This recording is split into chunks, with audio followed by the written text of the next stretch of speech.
ఆ పార్టీకి సవాలు విసురుతున్నా మీ అందరి తరపున.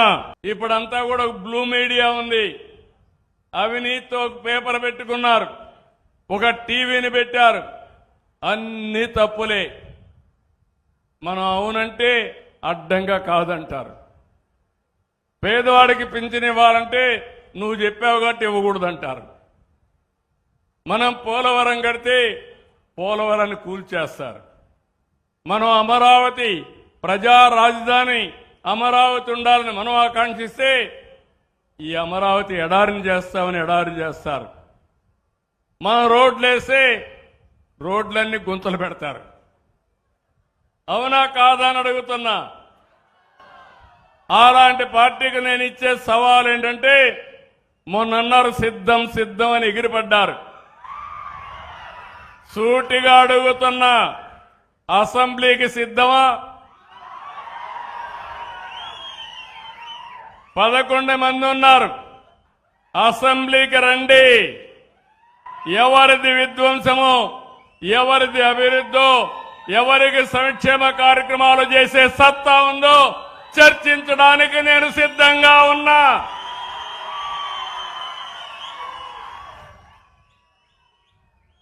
సూపర్ 6 మీద అవాకులు చవాకులు వాళ్తున్నారు. నేను అడుగుతున్నా, అసెంబ్లీకి రండి.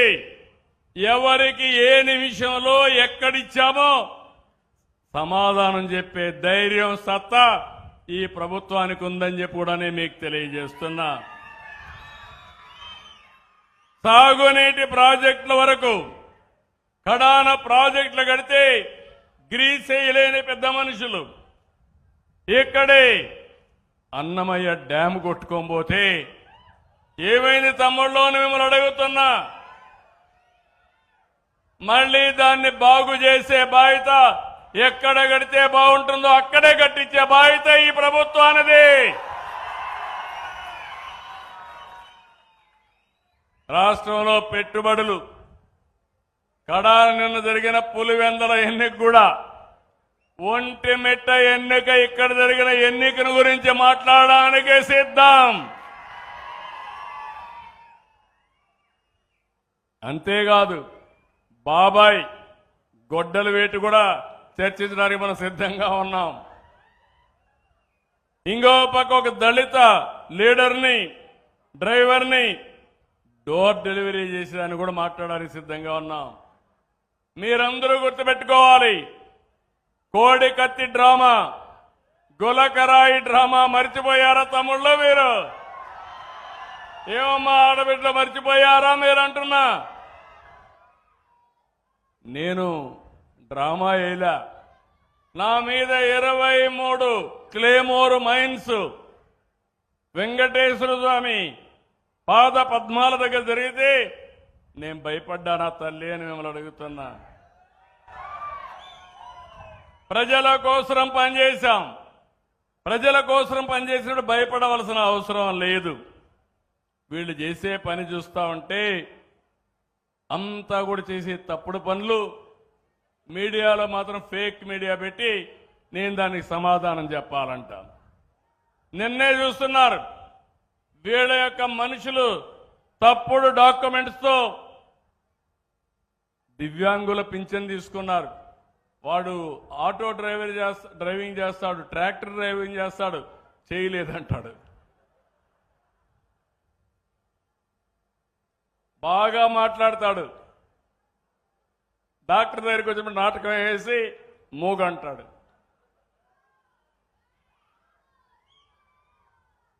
అలాంటి పార్టీ ఇది.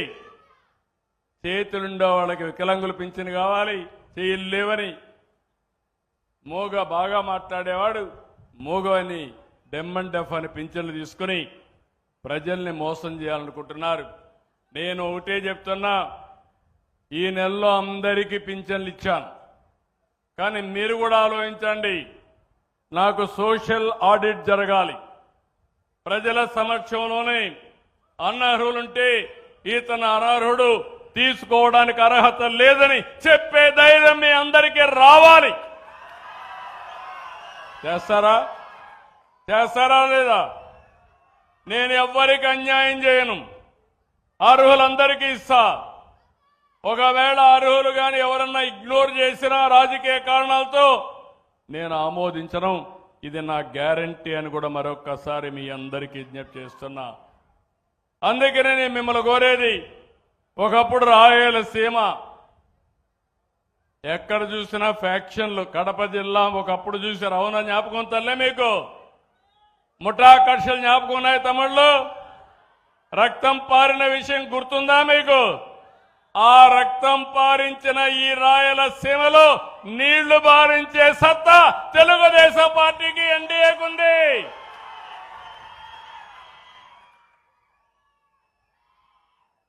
రాష్ట్రంలో కమ్యూనల్ వైలెన్స్ పెట్టుకొని మత విద్వేషాలు రెచ్చగొడితే దాన్ని తుదముట్టించిన పార్టీ తెలుగుదేశం. తీవ్రవాదుల సమస్య వచ్చి ఎక్కడికక్కడ సమస్యలు సృష్టిస్తే అవి కూడా కంట్రోల్ చేశాం. ఇంకో పక్క రాష్ట్రంలో రౌడీ అనేవాళ్ళు లేకుండా చేశాం. ఈరోజు నేను హామీ ఇస్తున్నా, మా ఆడబిడ్డల జోలుకి ఎవరైనా వచ్చి ఎక్కడైనా కానీ అఘాయిత్యాలు చేస్తే అదే మీకు చివరి రోజు ఈ భూమి మీద మీరు ఉండడానికి అర్హత లేదని మరొక్కసారి హెచ్చరిస్తున్నా. ఏమమ్మా, మొదటి 5-6 నెలలు నాకు కూడా కష్టమైంది. చెప్పా, తాట తీస్తానని చెప్పా. ఇప్పుడిప్పుడు కొంచెం కొంచెం కంట్రోల్లోకి వస్తున్నారు. ఇంకా కూడా ఫేక్ వార్తలు పెట్టి మీరు చూశారు. ఎలాంటి వాళ్ళంటే, ఒక సింగయ్య వాళ్ళ కారు కింద పడతాడు, నా పోలీసులే, పోలీసులు చూస్తూ ఉంటారు, వాడిని హాస్పిటల్కి తీసుకుపోరు. తీసుకుపోకపోతే తర్వాత పంపిస్తే మళ్ళా వాళ్ళని పిలిపించి మోసం చేసి అతన్ని వాళ్ళ వైఫ్ దగ్గర చెప్పిస్తారు, అంబులెన్స్ చంపేశారంట. అంబులెన్స్ వాళ్ళు ప్రాణం కాపాడడానికి హాస్పిటల్ తీసుకుపోతే అంబులెన్స్ లో కావాలని చంపేశారని నీచంగా మాట్లాడితే వీళ్ళని ఏమనాలని అర్థం చేసుకోమని మిమ్మల్ని కోరుతున్నా. ఇంకో పక్కన రైతులకు న్యాయం చేసిన పార్టీ తెలుగుదేశం పార్టీ, అవునా కాదా అని మిమ్మల్ని అడుగుతున్నా. అలాంటి పార్టీ మామిడికాయల రైతులకు రేట్లు తగ్గితే నేను 4-8 రూపాయలు 4 రూపాయలు కేజీకి సబ్సిడీ ఇస్తే అక్కడికి పోయి మామిడికాయలు తీసుకొచ్చి బలవంతంగా రోడ్డు మీద వేసి తొక్కిచ్చే పరిస్థితికి వచ్చారు. ఇలాంటి సంఘటనలు చాలా చూస్తున్నాను. ఇంకో పక్క కూడా ఒకే హామీ ఇస్తున్నా. 30 సంవత్సరాలు ముఖ్యమంత్రిగా నన్ను చూశారు. 95లో మీరు చూశారు. ఎవరైనా సరే తోక తిప్పితే తోక కట్ చేయడం తప్ప ఏమాత్రం కూడా వెనకడిగేసిన సందర్భం కాదు. ఈరోజు మా ఆడబిడ్డల మీద సోషల్ మీడియాలో పెడుతున్నారు, క్యారెక్టర్ అసాసినేషన్ చేస్తున్నారు. ఒకటే చెప్తున్నా, గుర్తుపెట్టుకోండి, సోషల్ మీడియాలో పెడితే తప్పించుకోవచ్చు అనుకుంటారు కానీ మీరు తప్పించుకోలేరు. చట్టం ముందర మిమ్మల్ని నిలబెట్టడమే కాదు, మా ఆడబిడ్డలకు రక్షణ ఇస్తానని మరొక్కసారి హెచ్చరిస్తున్నానని చెప్పి కూడా తెలియజేస్తున్నా.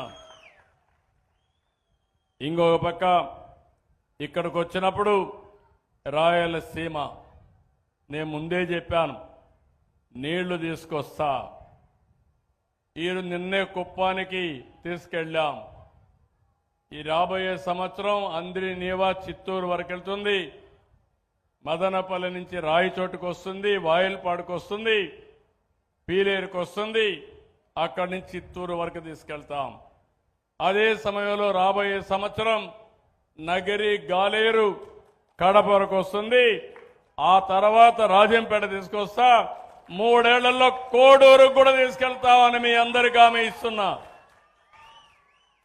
ఇదే కాదు, సాగునీరు ఇస్తాం, పరిశ్రమలు వస్తాయి, పెట్టుబడులు వస్తాయి, ఉద్యోగాలు వస్తాయి. డ్రిప్ ఇరిగేషన్ అయితే 90% సబ్సిడీ ఇస్తున్నాం. రాయలసీమలో ఇప్పుడు కూడా నేను చూస్తే రాజంపేటలో కూడా వ్యవసాయం తగ్గింది, హార్టికల్చర్ పెరిగింది, డైరీ పెరిగింది, అదే మాదిరిగా లైవ్ స్టాక్ కూడా బాగా పెరిగే పరిస్థితికి వచ్చింది. ఈరోజు రాయలసీమలో రోడ్లన్నీ బ్రహ్మాండంగా వచ్చాయి. ఇక్కడ ఆటోమొబైల్ వస్తుంది. ఒక కియా మోటార్ అనంతపూర్లో వస్తే, కరువు జిల్లాలో వస్తే, అనంతపూర్ జిల్లా ఈరోజు రూపురేఖలే మారిపోయే పరిస్థితికి వచ్చింది. అలాంటి దీనికి మనం శ్రీకారం చుట్టాం.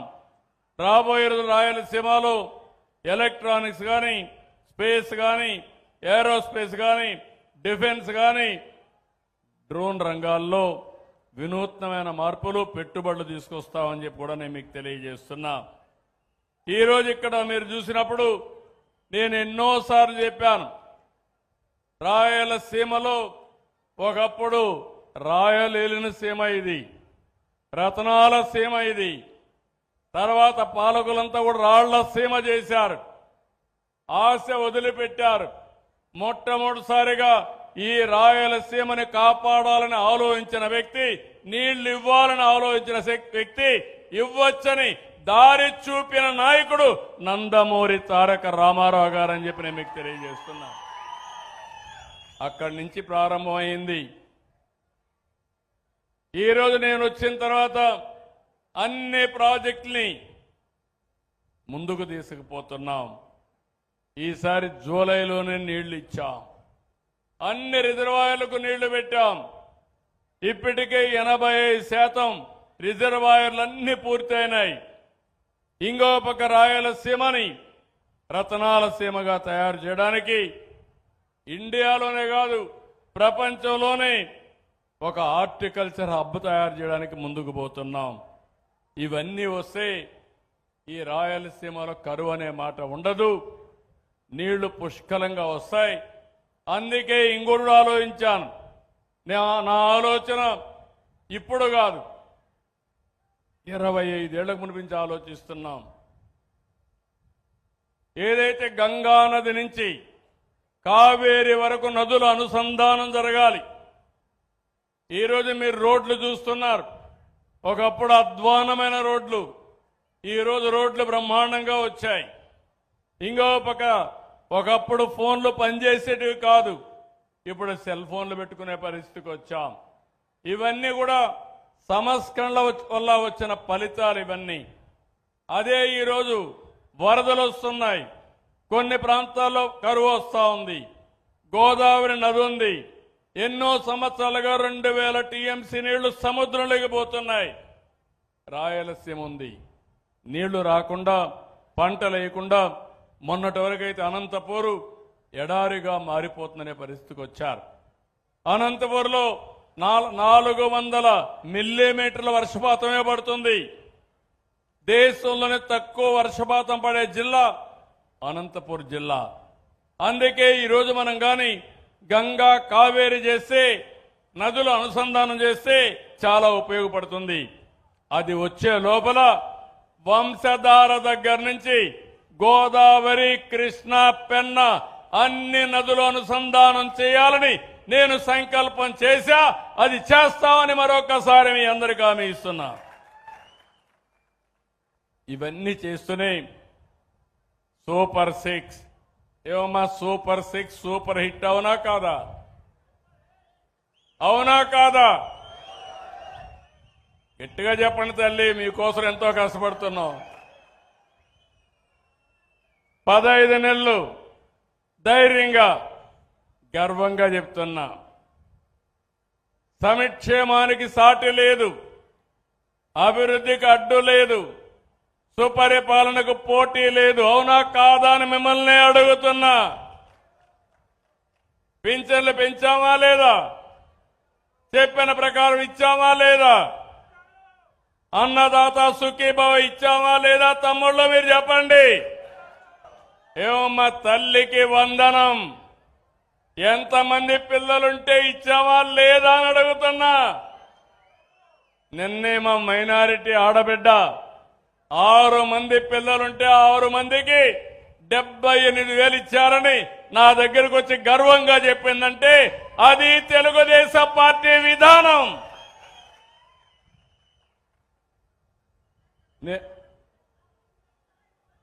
ఏమా నలుగురమ్మా, నలుగురు ఆడబిడ్డల మా తల్లికి 60,000 అంటే 8,000 తగ్గించి 52,000 ఇచ్చాం. అవునా తల్లి? 52,000 ఇచ్చాం మా ఆడబిడ్డకి. గట్టిగా చప్పట్లు కూడా చెప్పండి. ఇచ్చిన వాళ్ళు 10 మందికి చెప్పాలి. చెప్పినప్పుడు 10 మంది 100 మంది అవుతారు. నిన్న కూడా నేను అడుగుతున్నా, దేశంలో ఒక సర్వే చేసి రాష్ట్రంలో నాకు 4వ ప్లేస్ ఇచ్చారు, దేశంలో 3వ ప్లేస్ ఇచ్చారు ముఖ్యమంత్రుల్లో పాపులారిటీ కింద. ఎందుకు మొదటి స్థానం చెప్పలేకపోయారని మిమ్మల్ని అడుగుతున్నా. నేను నా బలగం మీరే. మీరు నన్ను ఆశీర్వదించండి. కొండనైనా సరే బద్దలు చేసే శక్తి మాకు వస్తుంది. కష్టపడతాం, సంపద సృష్టిస్తాం. పెంచిన సంపద తిరిగి మళ్ళా మీకే పంచుతానని కూడా మరొక్కసారి హామీ ఇస్తున్నా. ఇది నిరంతరం మనం చేసుకోవాల్సిన అవసరం ఉంది. అన్నా క్యాంటీన్లు పెట్టామా లేదా? ఏమ్మా దీపం ఇచ్చామా లేదా? దీపం పెట్టామా లేదా? మీకు ఎవరిచ్చారు దీపం? మొదట నేనే కదా. మళ్ళీ ఇప్పుడు 3 సిలిండర్లు వస్తున్నాయా లేదా మీకు? అన్నింటికంటే ముఖ్యంగా మా ఆడబిడ్డలు స్త్రీశక్తి జల్సగా ఆర్టీసీ బస్ ఎక్కితే ఎవరిని అడిగే పని లేకుండా ఎక్కడికి పోవాలన్నా పోయి ఇంటికి వచ్చే పరిస్థితి. అవునా కాదా? మీరు అవసరమైతే తల్లి దగ్గరికి పోవాలంటే మీరు పోయి చూసి రావచ్చు. మీ కూతురు దగ్గరికి పోవాలంటే తల్లులు చూడొచ్చు. పెద్దవాళ్ళందరూ కొంచెం కావాలి తిరగాలంటే రాష్ట్రం మొత్తం ఒక 20 రోజులు ప్రోగ్రాం పెట్టుకొని అన్ని పుణ్యక్షేత్రాలు తిరిగి అదే సమయంలో అన్నా క్యాంటీన్లో దేవాలయాల్లో భోజనం కూడా పెడుతున్నాం. అవునా కాదా? 21 దేవాలయాల్లో అన్నదానం కూడా ప్రవేశపెట్టి అన్నదానాన్ని కూడా పెట్టాం. నేను రాబోయే రోజుల్లో మా ఆడబిడ్డలు స్త్రీ శక్తి ఏంటో ప్రపంచానికి చూపిస్తాను. 1,00,000 మంది ఒక సంవత్సరంలో లక్షాధికారులను చేసే బాధ్యత, పారిశ్రామికవేత్తలుగా చేసే బాధ్యత నాది. ఈ కార్యక్రమానికి నాంది పలికాం. ఇలాంటివన్నీ చేసు మీ అందరిని నేను ఒకటే చెప్తున్నా, ఒక్క కార్యక్రమం కాదు, ఇలాంటి కార్యక్రమాలన్నీ చేస్తా. ఇప్పుడే ఇక్కడ జగన్మోహన్ రెడ్డి గారు చెప్పారు, ఈ యొక్క నియోజకవర్గం రాజంపేట మంచి నియోజకవర్గం. కొన్ని కారణాల వల్ల మీరు మాకు ఓట్లు వేయలా.